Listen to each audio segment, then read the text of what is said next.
The phone buzzed on the counter, its glow cutting through the half-light of dawn. I froze, mug raised halfway, steam curling into the quiet. Her name lit the screen, Ilar. A message. Not from me. Last night was everything. Can't wait to see you again. The words seared into me. My chest locked up, a pressure so tight I couldn't draw breath. The mug slipped, shattered on the tile. Coffee spilling across the floor like something vital drained from me. Upstairs, Leia still slept, her slow, steady breathing the same rhythm I'd trusted for 10 years. Now it felt like mockery. The silence in the house howled, oppressive and sharp. I stared at the shards at my feet, pulse slamming like a hammer. Who sent that? Who was everything? Her phone was a fortress, always locked. I'd never pried. Last night, though, she'd come home late, laughter bright but brittle, her eyes avoiding mine. She'd claimed work had dragged on, but the perfume she carried wasn't the one I'd bought her. It was sharper, citrus with a bitterness underneath.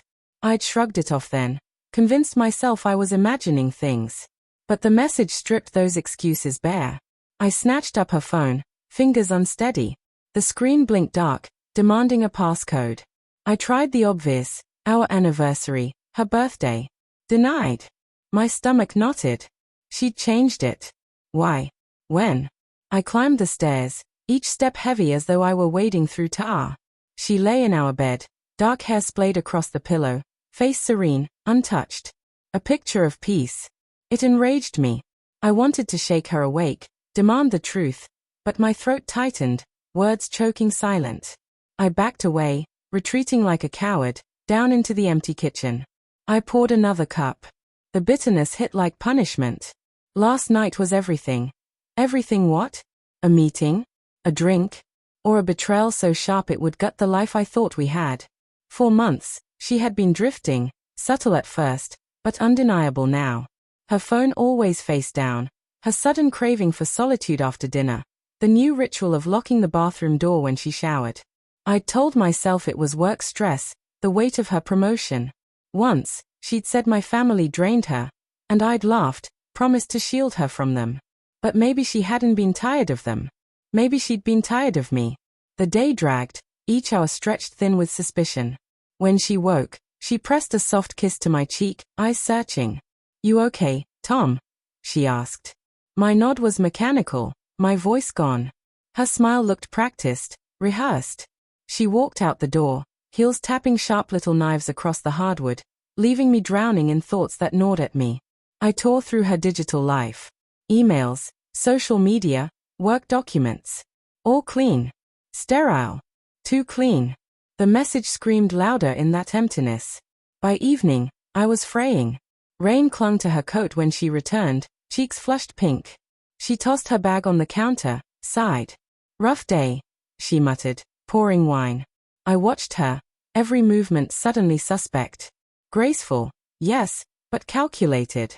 "You're quiet," she said, eyes flicking toward me.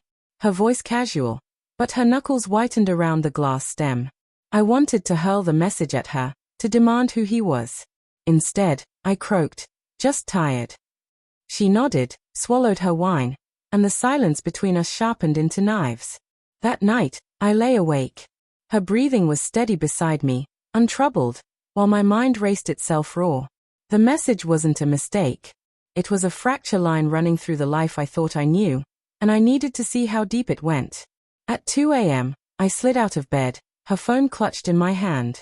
I tried every combination I could think of, our dog's birthday, her mother's maiden name, the town she grew up in. Nothing. Desperate, I typed 0719. It unlocked. My breath caught. July 19th, the day we met. Somehow that choice, of all things, felt like the cruelest betrayal. Her messages opened, flooding the screen. Conversation after conversation, stretching back months. The name at the top glared at me like a wound. *Alex. I scrolled, heart hammering. "Last night was everything. I can still taste you.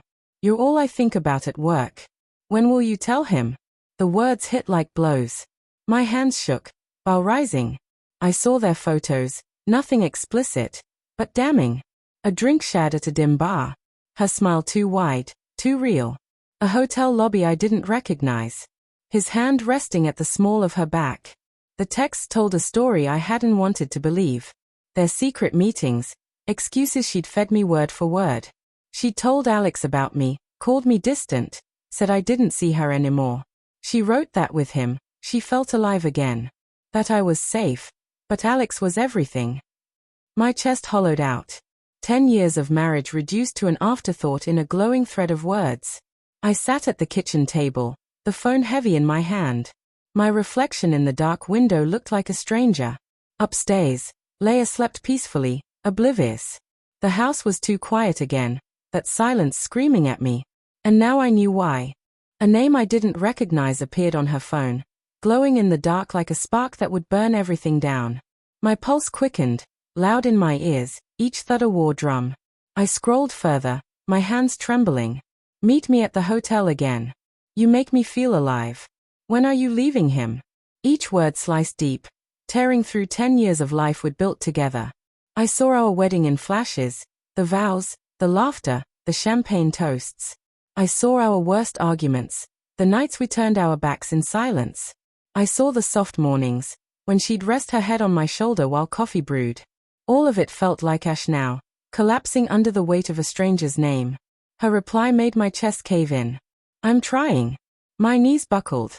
I slid to the floor, phone shaking in my grip as though it carried a pulse of its own. Leia, my Leia, was planning to leave me. For Alex. Whoever that was. A coworker? A friend? Someone with less baggage than me? Someone who didn't come from a family of raised voices and slammed doors? The next morning, I couldn't breathe under the weight of pretending. I called in sick, my voice empty, and got in the car. I followed her through a city soaked in drizzle, the windshield streaked with rain like tears I couldn't shed. She drove past her office. My heart pounded harder with every wrong turn until she parked outside a cafe. I stayed in the car, gripping the wheel so tightly my knuckles turned bone white. Through the fogged glass of the cafe window, I saw her laugh in a way I hadn't seen in years. Her hand brushed against a man's arm. He was tall, with sharp features, his smile too easy, too practiced. He leaned in, comfortable, close. Alex. The name clanged in my skull, sharp and metallic. Heat surged in my chest, rage and grief colliding like fire and ice. Every instinct screamed at me to storm inside, to demand an explanation, to pull her away. But I couldn't move. My body betrayed me. I just sat there, motionless, watching my life unravel from a distance like a ghost peering through glass. The days that followed blurred together. I didn't confront her. I told myself I could be wrong. Maybe it was platonic. Maybe I was seeing shadows where there were none. Maybe the real problem was me. But then the texts kept coming. I love you. I'm scared, but I want this. Confirmation, over and over. Each message a hammer driving nails into the coffin of our marriage. I stopped eating. Food had no taste. Nights became endless stretches of silence, my body begging for sleep while my mind replayed those messages like a cruel film reel. She noticed. One evening, she reached across the couch, her fingers brushing mine. You're not yourself, Tom, she said gently, her eyes searching my face. Her touch burned. I recoiled as if from acid. The breaking point came a week later. My phone buzzed. Another message. Tonight. Same place. I didn't hesitate this time. I followed her again. She drove to a hotel on the edge of town, its neon sign flickering weakly, casting the dashboard in sickly red and blue light. I parked, waiting. Hours crawled by. My eyes burned from the strain of not blinking, from refusing to look away. And then they appeared.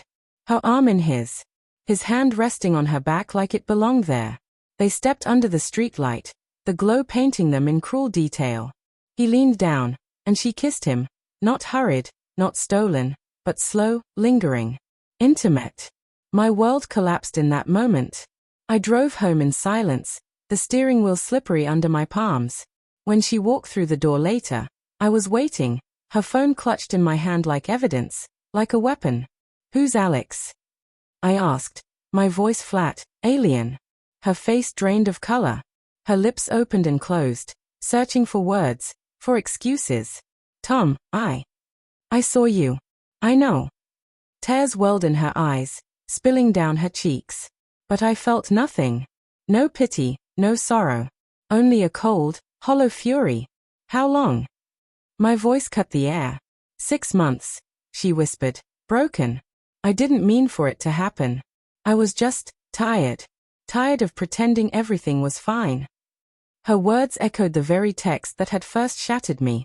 I laughed then, the sound sharp and bitter, more like a bark than a laugh. Pretending to love me. She shook her head violently, sobbing. No, Tom, never. But I couldn't believe her anymore. Trust had bled out of me completely. I walked out that night. Left her standing in our living room with her tears and her apologies, both of them chasing me out into the dark. I checked into a motel. The room was small, the air stale. I sat on the edge of the bed, staring at a photo on my phone. Me and Leia, smiling, arms around each other, a moment frozen in what I now knew was a lie. Then my phone buzzed again. A new message. Not from Leia. From my sister. Tom, I need to tell you something about Leia and Dad. The blood in my veins turned to ice. My stomach dropped. Another betrayal. Another fracture in a life already collapsing. The story wasn't over. No. It was only just beginning.